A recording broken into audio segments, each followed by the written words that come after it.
everyone, it's Celeste and welcome back to my channel. My channel is all about cosplay! I teach you tutorials on how to make the outfit, how to do the makeup, so you can become the character of your dreams.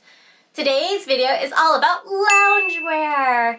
Now, why am I focusing on loungewear? It's pretty simple. It's because you can't wear cosplay all the time when you're working on cosplay. You're gonna ruin your cosplay. So, I'm going to be showing you in this video how to make a pair of pants and a cover. Cover kind of like a robe hoodie kind of thing. This way you don't get cold and you don't have to wear all your nicer hoodies when you go out to get the groceries, for example. I don't want to call this pajamas only because you can sleep in this. I have worn these out in public separately, not in the same time. So I really like them and they're very versatile too. If you have any questions, leave me a comment down below. I am using my own pre-made patterns for this, so they are featured in other videos. But if you want to see them, make sure to comment down below about it. Remember? Comment. And make sure to become a member of my sewing pincushion called YouTube by clicking that red button down below. Alright, so this tutorial isn't that long, so let's go ahead and get into it. For this project, I'm using 2.5 yards of the Snuggle flannel. It is actually a Parisian damask print. You can see Eiffel Towers and butterflies. I'm going to be using the self-drafted pattern for the pants. This time, I'm not going to cut them separately. I'm going to place the two pant pieces together, matching at the crotch, then pin them down. I want to make the pants as easy and seamless as possible.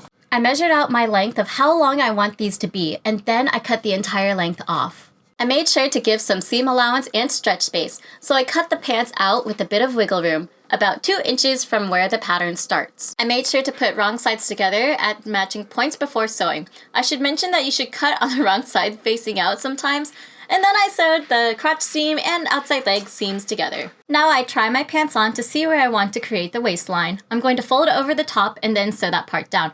This saves me the trouble of creating a brand new waistband.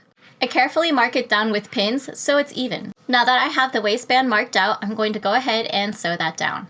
Before I can say these pants are finished, I'm going to create a nice fold over hem at the bottom of the pant legs. This dog thinks he's helping. Just when I wanted to get to the second part of this tutorial, he is here to step all over the fabric. I don't like my PJs being so matchy-matchy and made out of the same material, so I decided to make a nighttime hoodie that I could just bundle up in. I'm using the same pattern that I used for my wedding dress and for my bird outfit. Both of those are listed on my channel, but this time I'm going to be creating it into 2 pieces. So I'm going to put the side panel and the front panel together to create one long piece and then one separate back piece. Because I'm putting the pieces together, I made sure to give double the amount of seam allowance so it has a lot of stretch.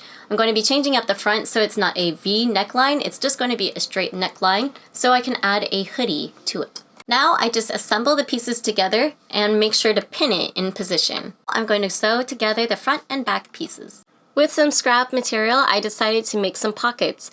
So for my pockets, I'm going to fold over the opening and hem it down. I'm using the presser foot as a guide to create a line of stitches. This is going to be right next to the hem, and this way all I have to do is fold it over and then sew it again, creating the perfect hemline without needing to iron it down. Now I'm going to add the pockets. To do this, I'm going to measure it an inch above the hemline, and then I'm going to sew the side front down. This is going to make sure that the pocket will lie flat and not pucker anywhere else. I'm going to fold in the edges 1/2 inch inside the pocket and then sew it down. I do this for the top, the bottom, and the side. I leave the pocket opening alone. I repeat this on the other side. Now to create the sleeve, I'm still using a self-drafted pattern. I'm going to modify it so I don't use as much fabric for the arm opening. I repeat the same steps as the pants. Cut it out, sew it together to itself, and then the jacket. With the remaining material, I decided to make a hood. So I'm going to cut it out on the fold and then cut out another curve to create the hood. I cleaned up any bad edges that were not even, and then I cut out a lot of strips so I can create a nice casing for the edges on the side. Then I sewed all those little strips together to make one long strip. Now I'm going to sew the edges together to create a nice casing for the front. Make sure to sew the hood closed and then find the neck middle point. Do this for the hoodie. Match the same points and align the 2 pieces together. Once you have it all pinned together, sew it down. At the end, if there's anything that does not match properly, go ahead and snip it off and round out the edges. Take the long strip of fabric and hem the bottom. Align it with the bottom edge of the opening. Sew them all together until you get to the other side. Because I didn't want this to flip inward, I decided to top stitch it down from the back, and this way I'm going to fold the seam over and sew that part down, and trying to keep it all on one side.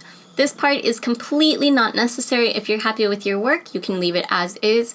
Also, my fabric does not fray, but just in case on the collar line, I wanted to have some extra security and stability, so I sewed that part down.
So here you can actually see my nice little head.